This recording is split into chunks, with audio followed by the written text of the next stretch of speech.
Donc, la trigonométrie. Dans un triangle rectangle, nous avons des cathètes et une hypoténuse. L'hypoténuse, elle est facile à repérer. C'est le côté opposé à l'angle de 90 degrés. Pour être capable de faire de la trigonométrie, nous devons être capables de nommer les cathètes. Pour nommer les cathètes, on va se prendre un angle de référence.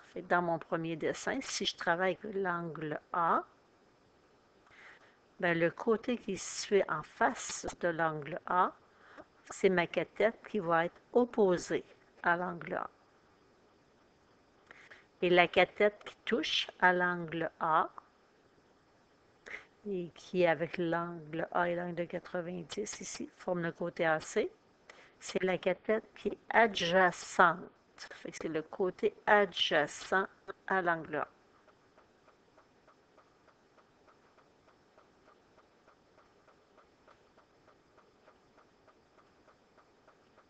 Si on change d'angle de référence,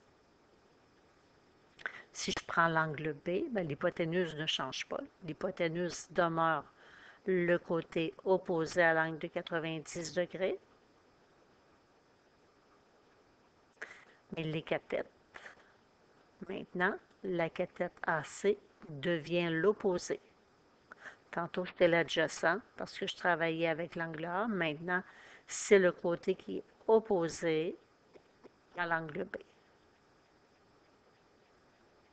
Et la cathète qui est adjacente à mon angle B, c'est mon côté BC.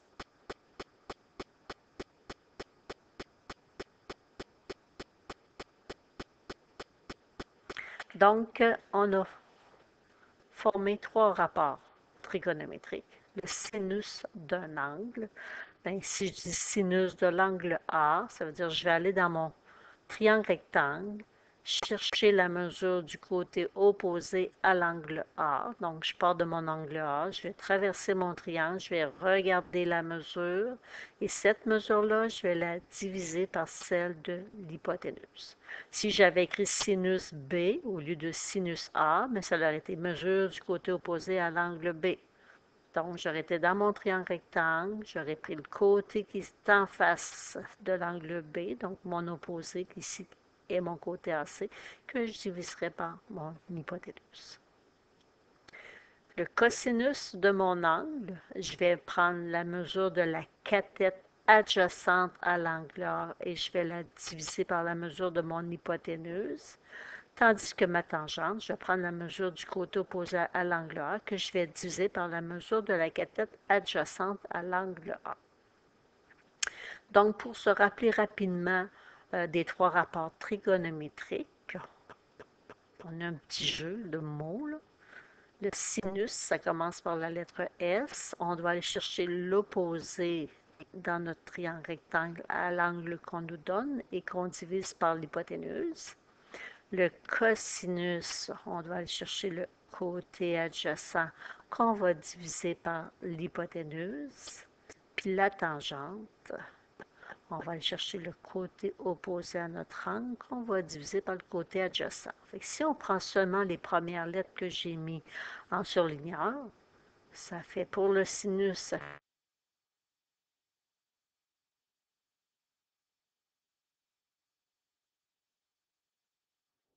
qu'on parle chinois, mais c'est juste une petite façon rapide pour se rappeler des trois rapports trigonométriques. Mais il ne faut pas oublier qu'un sinus, c'est l'opposé divisé par l'hypoténuse.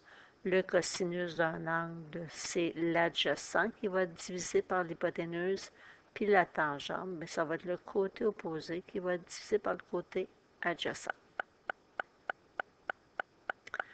Donc, si je vous donne un triangle rectangle, les mesures des côtés sont connues. J'ai un côté qui mesure 5, un de 12, l'autre de 13. Et j'aimerais avoir le sinus de l'angle A.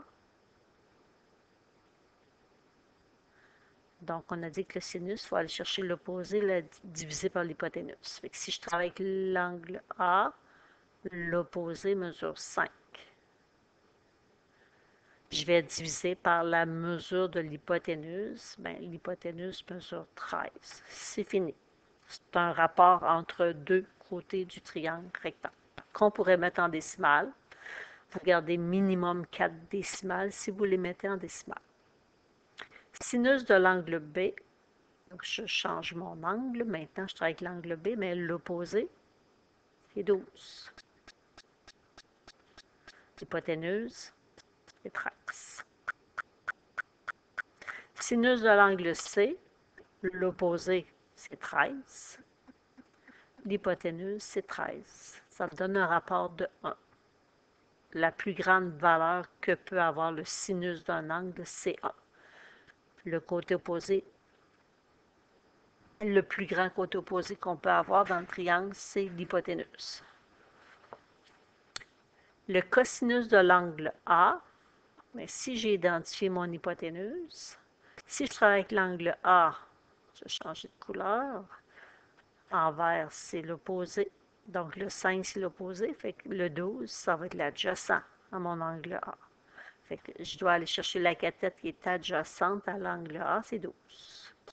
L'hypoténuse mesure 13. Cosinus de l'angle B, bien maintenant, en face de l'angle B, le 12 est l'opposé à l'angle B, puis la cathète qui reste, le 5 cm, c'est l'adjacent. Si je veux le cosinus de l'angle B, je vais prendre la cathète qui touche à l'angle B, donc c'est A, c'est 5 sur mon hypoténuse qui est 13.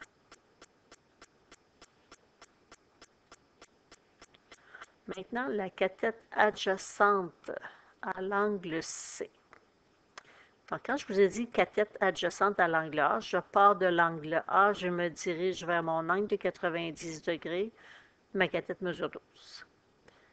Si je veux la cathète adjacente à mon angle B, je pars de mon angle B, je m'en vais à l'angle de 90 degrés, je me déplace de 5 cm. Fait que mon adjacent mesure 5. L'adjacent à C, il faut que je parte de l'angle C, je me dirige à l'angle de 90 degrés, je suis déjà là. Donc, 0. Je ne me déplace pas. Sur l'hypoténuse 13. Le plus petit rapport de sinus ou de cosinus, c'est 0. Le plus grand rapport, c'est 1. La tangente par rapport à l'angle A, l'opposé, c'est 5. Et la cathète qui touche, si 5 c'est l'opposé, la cathète qui reste, le 12, c'est mon adjacent. Avec l'angle B,